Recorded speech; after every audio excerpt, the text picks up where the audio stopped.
Je suis heureux de pouvoir partager avec vous quelques mots concernant l'Ancien Testament et plus précisément du livre Deutéronome.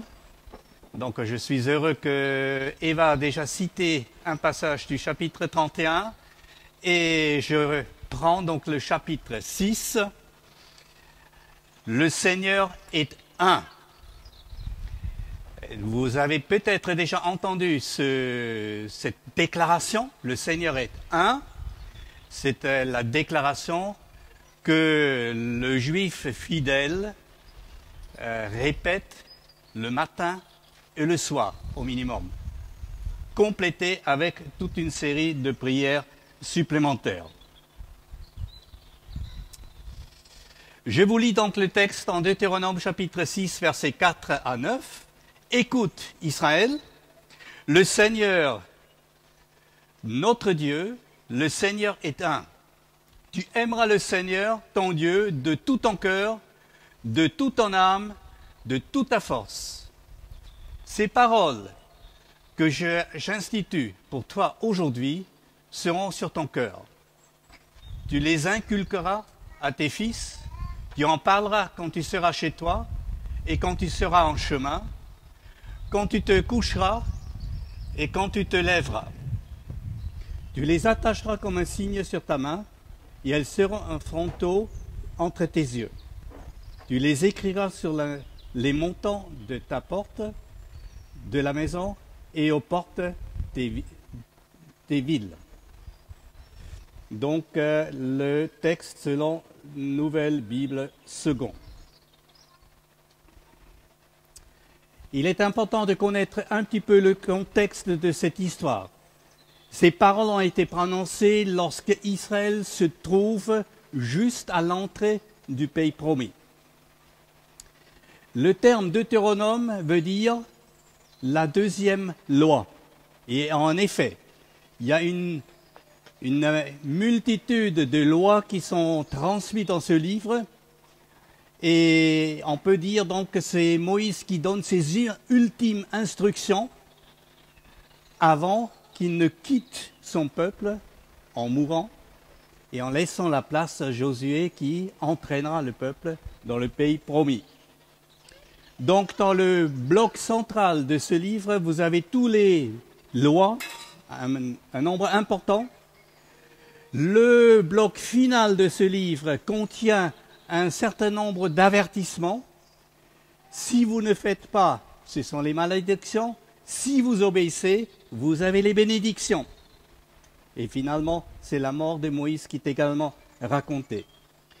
Le discours d'ouverture, donc c'est la première partie, elle rappelle à la nouvelle génération les interventions miraculeuses pour Israël depuis la libération d'Égypte, en passant par le mont Sinaï, où Dieu a accompli l'alliance avec les 10 commandements, le décalogue, et finalement jusqu'à l'arrivée à la frontière de Canaan. Durant tout ce temps-là, Israël a souvent répondu à la bonté et la fidélité de Dieu par la rébellion, la désobéissance. Ce qui a entraîné cette errance de 40 ans dans le désert. Et le schéma, c'est comme ça s'appelle cette parole, l'Éternel, notre Dieu, le Seigneur est un. Le schéma se trouve au milieu de cette première partie. Le plan que je vous propose pour ce texte-là, c'est écoute. Deuxième, notre Dieu. Le troisième, aime. Et quatrième, témoigne. Le premier mot de ce chapitre 6, verset 4 est écoute, c'est-à-dire écoute Israël. Et écouter ou entendre, c'est donc plus que simplement percevoir un son dans son oreille, c'est laisser pénétrer cette parole en soi-même, être attentif à cette parole et se l'approprier pour obéir. Donc c'est important de faire la distinction entre simplement j'ai entendu le bruit et être véritablement présent, attentif, recevoir la parole, la transformer dans un acte. Donc, écoute Israël est donc un appel vibrant de dire Israël, obéis. Regarde les 40 ans que vous avez passés, regardez le désastre que vous avez généré ici et là par votre désobéissance, regardez les bénédictions dont vous avez profité lorsque vous avez obéi au Seigneur, faites un bon choix. Écoutez.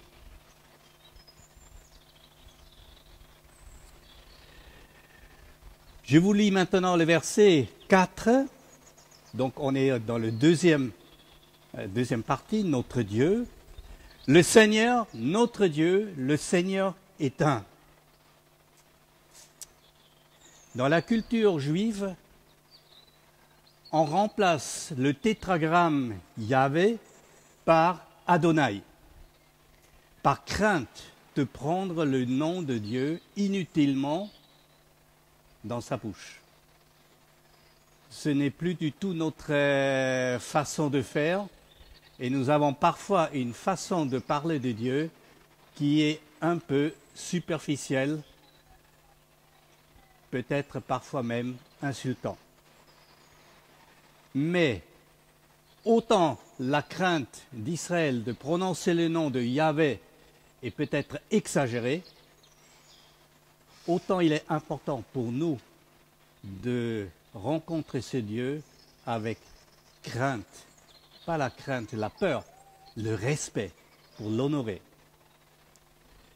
Yahvé est un. C'est un Dieu qui n'est pas divisé, un Dieu qui est unique, un Dieu qui est parfait, un Dieu qui se distingue de tout. Yahvé, c'est le terme qui veut dire Dieu existe par lui-même. C'est le Dieu qui est incréé, qui a existé depuis toujours. Il y a une distinction profonde entre Dieu et tout le reste. Tout ce qui existe autour de nous, que nous le voyons ou pas, est l'œuvre de Dieu. Et Dieu est la seule personne qui n'a pas été créée. Nous sommes tous le fruit de sa création.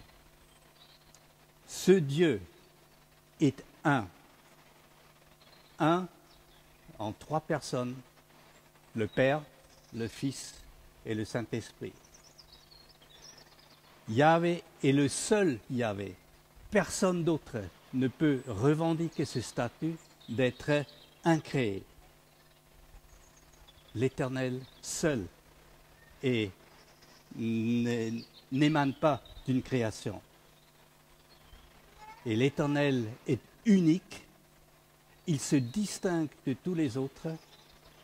Tous les peuples qui entouraient Israël, le peuple Israël, avaient leur propre divinité qu'ils servaient.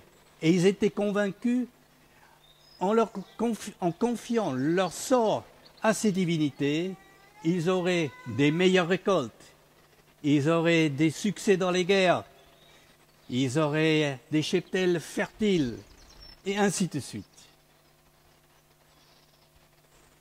Si vous lisez en Deutéronome, vous voyez un peu la critique moqueuse de Moïse lorsqu'il écrit ce texte au sujet des idoles. Vous achetez le matériel, vous fabriquez une divinité et ensuite vous vous inclinez devant.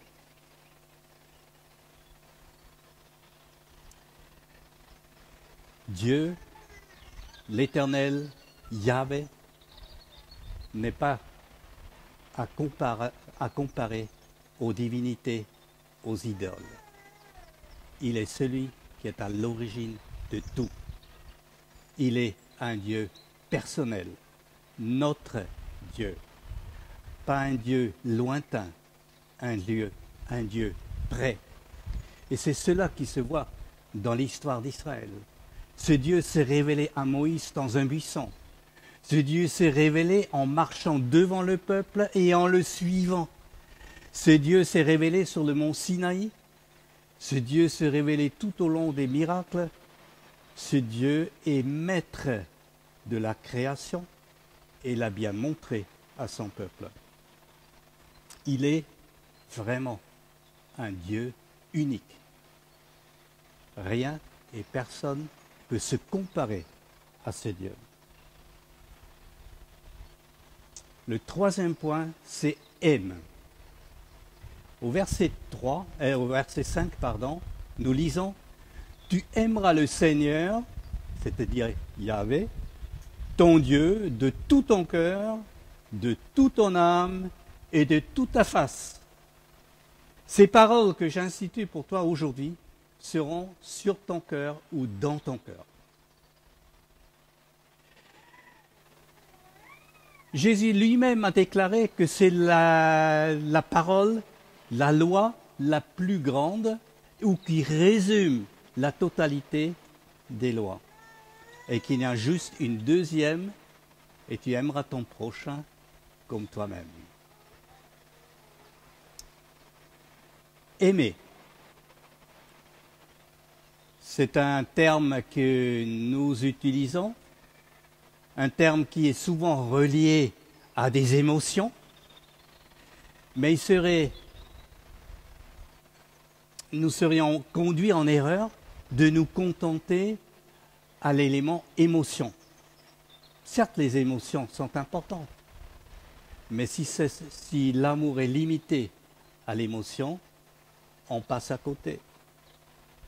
Aimer, dans le contexte de la Bible, c'est pas simplement ressentir quelque chose, c'est aussi prendre une décision. Je décide d'aimer. Je décide d'aimer Dieu. Et aimer, c'est l'émotion et la décision de suivre une personne. Ça conduit à la dévotion. Je suis dévoué, je suis consacré. Et vous le trouvez dans les propos de Jésus lorsqu'il dit lorsque vous obéissez aux paroles que je vous dis, vous exprimez votre amour, je vous aimerai, le Père vous aimera, et ainsi vous allez aller de l'avant. Donc pour Jésus lui-même, il était important de dire l'amour pour Dieu se traduit par l'obéissance à la parole. Nous ne pouvons pas dire j'aime Dieu, j'aime Jésus, sans obéir à Dieu, sans obéir à Jésus. Nous n'avons certes pas souvent l'habitude de dire j'aime Dieu, j'aime le Seigneur, mais dans nos chants, nous les chantons, ici et là. Et j'aimerais bien vous rappeler, c'est un engagement que vous prenez alors. Vous n'offrez pas uniquement des émotions. Vous êtes censé aller au-delà des émotions pour servir, obéir Dieu. C'est une dévotion, une consécration à Dieu.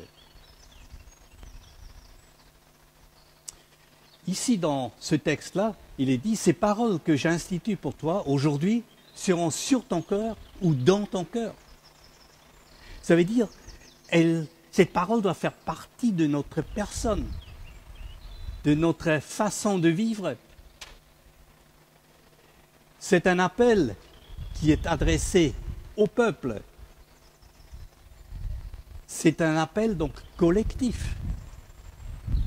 C'est un appel où je dois savoir, je suis en tant que communauté, à l'époque Israël, et on peut dire aujourd'hui Israël, est l'Église responsable de la mise en pratique de cette parole. Une mise en pratique collective.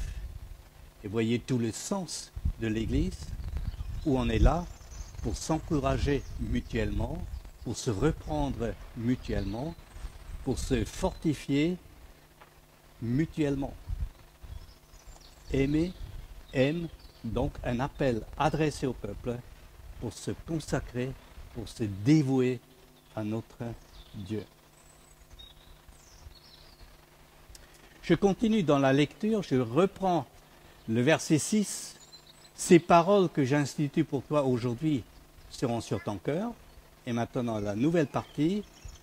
Tu les inculqueras à tes fils et tu en parleras quand tu seras chez toi et quand tu seras en chemin, quand tu te coucheras et quand tu te lèveras.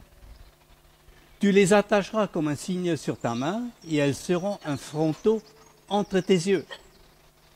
Tu les écriras sur les montants de la porte de ta maison et aux portes de tes villes.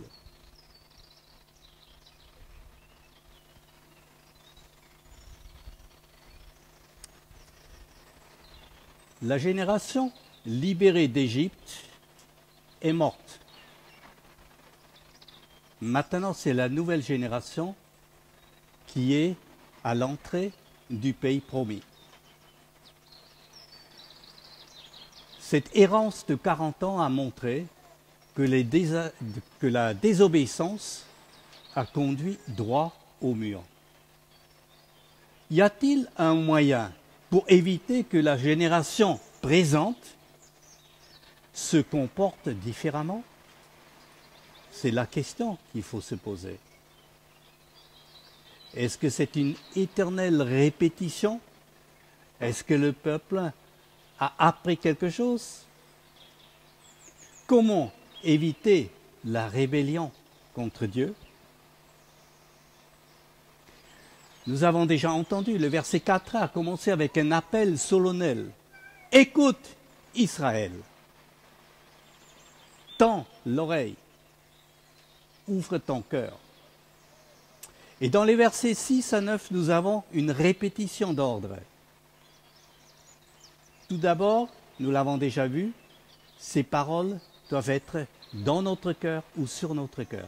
Elles doivent faire partie de notre vie. Ensuite, dans ce texte que nous venons juste de lire, tu les inculqueras, ou tu les répéteras, ou tu les enseigneras à tes enfants dans toutes les circonstances de la vie.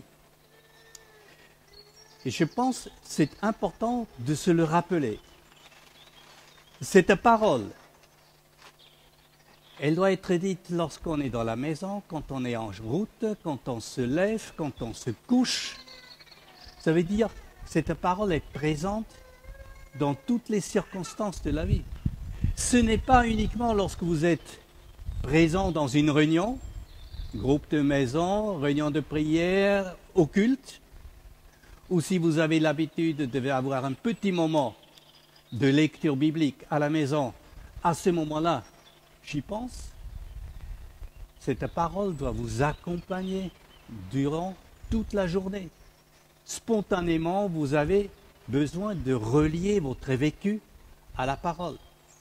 Et vous n'êtes pas censé le faire uniquement pour vous-même ou nous-mêmes. Nous sommes censés montrer la pertinence à nos enfants en leur disant « regarde » et faire le lien entre le vécu quotidien, les différentes situations avec la parole de Dieu. Donc c'est une mission primordiale pour chacun des parents de traduire ces « écoute Israël » ou « écoute » et vous pouvez mettre votre nom à vos enfants. Cet appel, vous avez à le transmettre à vos enfants. Couché dans la réalité quotidienne, dans les vécus quotidiens. Et quand nous avons ces termes inculqués, pour moi, inculquer, c'est toujours un petit peu violent, au moins dans mon appréciation. Mais ça veut bien dire que ça doit pénétrer dans le cœur des enfants pour que ça fait partie de sa vie. Nous sommes bien sûr conscients que nous ne pouvons pas convertir une personne, soyons bien conscients. Mais nous pouvons leur mettre l'eau à la bouche on montre la pertinence de la parole et les enfants peuvent en être convaincus. Ce n'est pas une corvée de suivre Dieu, ça remplit une vie et ça apporte l'épanouissement à notre vie. Nous avons aussi lu dans ce texte qu'il faut attacher la parole à ses mains, l'avoir sur ce front, le mettre sur le poteau de la maison et même sur les portes de la ville. Faut-il prendre ce texte à la lettre? Pourquoi pas? Regardez, les uns et les autres ont des bracelets avec des symboles dessus, juste pour dire « je me rappelle de quelque chose ». Donc, je pense très sincèrement, il n'est pas aussi important que ça de se mettre un verset biblique autour du bras, sur le front, sur le poteau de la maison, sur l'entrée dans la ville. Cependant, ces expressions nous rappellent ce que je fais avec mes mains, ça doit être guidé par la parole. Cette parole que j'ai sur mon front doit guider mon regard. La maison qui porte la parole, c'est un havre où la parole de Dieu a sa vie, sa présence. La ville qui, à l'entrée de la ville, c'est la parole affichée, c'est un havre de paix où la parole est présente. Certes, nous sommes en France et pas en Israël. Si vous commencez à mettre à l'entrée de la ville un verset biblique, on vous reprendra assez rapidement, je suppose. Mais nous pouvons toujours donner cette importance à la parole dans notre foyer, dans notre famille, dans notre maison, pour que ce soit une partie intégrante de notre vie. Voyez donc ces versets 7 à 9, combien elles sont concrètes et nous incitent que cette parole nous accompagne sur chaque pas de notre vie. Et pas simplement en accessoire religieux.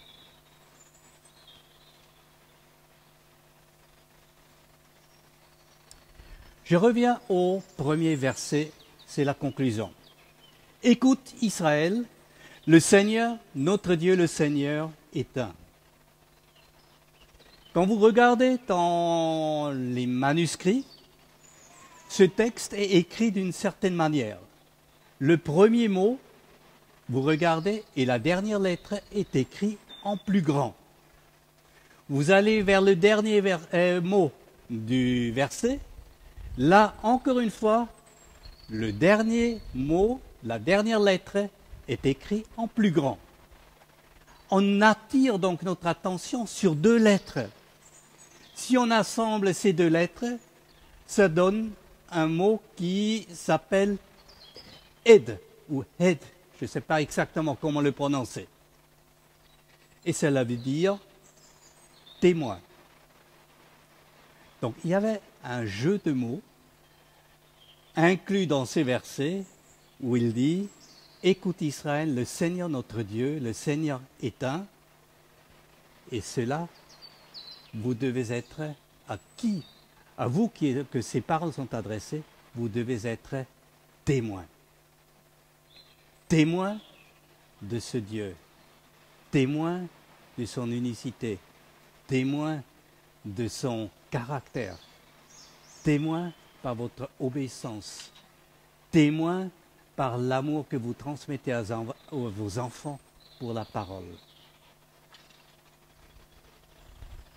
Un encouragement à travers cette parole, que Dieu vous bénisse et qu'il nous rende aptes à obéir et à pratiquer sa parole.